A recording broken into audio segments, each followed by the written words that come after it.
नमस्कार दोस्तों, स्वागत है आपका हमारे चैनल अमेजिंग एजुकेशन न्यूज में। दोस्तों, कल भी मैंने आपको एक पोस्ट दिखाई थी। वो पोस्ट बड़ी जबरदस्त थी, चंदा चोरों को लेकर थी और 17,000 मानदेय को लेकर भी थी।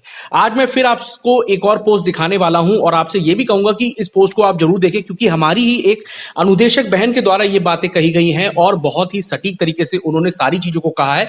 आप सभी का देखना बड़ा जरूरी है। मैं बिना देरी लगाए उस पोस्ट को आपको पढ़ के सुनाता हूं, आपकी स्क्रीन पे ही है। प्रिय अनुदेशक बहनों, आप सभी इन नेताओं की चोरी पर हमेशा चुप रहती हैं, इसलिए हम लोगों को मूर्ख समझा जाता है।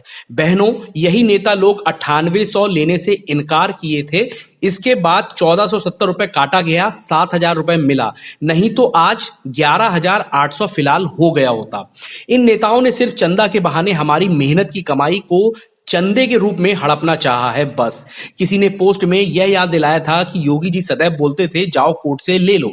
क्या मिला कोर्ट से? 5-5 लोग गए थे, लेकिन क्या मिला? 1 साल का मिलना है, उसको भी चंदा चोर नहीं लेने देंगे। सुप्रीम कोर्ट जाएंगे, फिर वहां से खाली हाथ आएंगे। कुछ साल इसी तरह मानदेय की लड़ाई जारी रखेंगे। आखिर कब तक मानदेय मांगेंगे? इनका भी भला चंदे से हो जाता है, मरे तो गरीब अनुदेशक। ये कभी एक भी नहीं होंगे। इतने मक्कार हैं ये सब। चंदे का विरोध भी कोई किसी का नहीं करता है। अगर कोर्ट गए, वहां से हार गए, तो इसकी जिम्मेदारी होगी कोर्ट जाने वाले लोग। कुछ नहीं, कुछ भी अच्छा होने की उम्मीद होती है तो ये संतुष्ट ही नहीं होते। देखो अनुदेशक बहनों, ये है सब झोला छाप नेता। ये अपने मुद्दों को कहीं ना कहीं उलझाए रखेंगे। जो इनका इनकी नेतागिरी का सिद्धांत है, इनको अपनी पड़ी है, आम लोगों की भगवान देखे। एक नेताजी तो शासन में काफी बेइज्जत हुए, सुना है, फिर भी चंदा चाहिए इनको। चंदा दो इनको, चाहे जो बोलो। जब अनुदेशकों की कैबिनेट पहले से ही पड़ी ही है तो परेशान हो सरकार कहां जा रही है? Supreme court. अगर सुप्रीम कोर्ट में 5 साल बाद खाली हाथ लौटे तो बहुत से साथी आत्महत्या कर लेंगे, ये पक्का है। आधे नौकरी छोड़ देंगे, सब बर्बाद हो जाएगा। ये लिख कर ले लो, सरकार जीतने नहीं देगी तो नहीं देगी। 2 बच्चे हैं, उनकी फीस भी भरनी मुश्किल हो जाती है। कभी कभी जीवन लीला खत्म करने का ख्याल आता है, लेकिन फिर सोचती हूँ कि चंदा चोरों की सजा अपने बच्चों को क्यों दूं। मैं कभी लिखती नहीं हूं, लेकिन अब सिर्फ संगठन के नाम पर चोरी दलाली बची है। बस अब अंधकार में दिख रहा है। नई शिक्षा नीति की चर्चा शिक्षा मित्रों में जोरों पर है। वो सरकार से मिलकर अपनी बात को रख रहे हैं और हमारे नेता सरकार से लड़ने जा रहे हैं, वो भी भीख मांग मांग कर।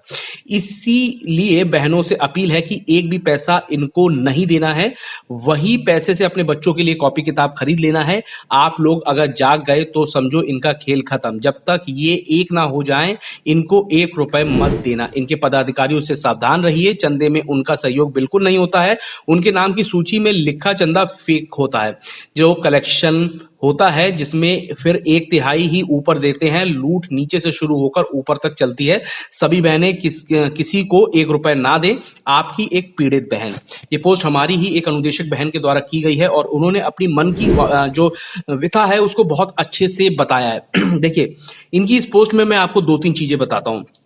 पहली चीज जो इन्होंने बताया कि जिस तरीके से कोर्ट केस के नाम से अनुदेशकों से पैसा लिया जाता है, वो बिल्कुल ही गलत है। दूसरी चीज, हर अनुदेशक साथी इस समय कर्ज में दबा हुआ है, परेशान है, लेकिन इसका मतलब ये नहीं है कि कोई भी इंसान किसी तरीके का गलत कदम उठाएगा। हमारी इस बहन ने भी बखूबी इसमें लिखा है कि अपने अपने इन चीजों की सजा अपने बच्चों को नहीं देनी है। तीसरी और सबसे बड़ी बात यह कि नई शिक्षा नीति की चर्चा शिक्षा मित्रों में बड़े जोरों से है और वो सरकार से मिलकर अपनी बात रख रहे हैं। ये बहुत बड़ी बात है कि वो सरकार से मिलकर अपनी बात रख रहे हैं, क्योंकि निश्चित तौर पे उनका ये रवैया ही उनको आगे एक अच्छे भविष्य की तरफ लेकर जाएगा। लेकिन अगर अनुदेशक भी इसी तरीके से चलेंगे तो अनुदेशकों को भी निश्चित तौर पर जो आगे आने वाली खुशखबरी है वो जल्द ही मिल जाएगी। लेकिन आप अगर उनके विरोध में चलेंगे तो यहां पर आप कहीं ना कहीं गलती करेंगे। फिलहाल ये बहुत अच्छी पोस्ट थी, मेरा आपको दिखाने का मकसद भी यही था। मैंने इसीलिए अब ये चीज स्टार्ट की है कि मैं हर रोज आपके लिए 1 या 2 ऐसी जबरदस्त पोस्ट लेकर आऊंगा जो हमारे ही अनुदेशक भाई बहनों के द्वारा की जाएंगी और उनको इस वीडियो के माध्यम से मैं सभी अनुदेशकों तक जरूर पहुंचाऊंगा। ये वीडियो अगर आपको अच्छी लगी हो तो इस वीडियो को लाइक शेयर जरूर करें। चैनल पर नए हैं तो चैनल को सब्सक्राइब करके बेल आइकन वाला बटन जरूर दबा लें। धन्यवाद।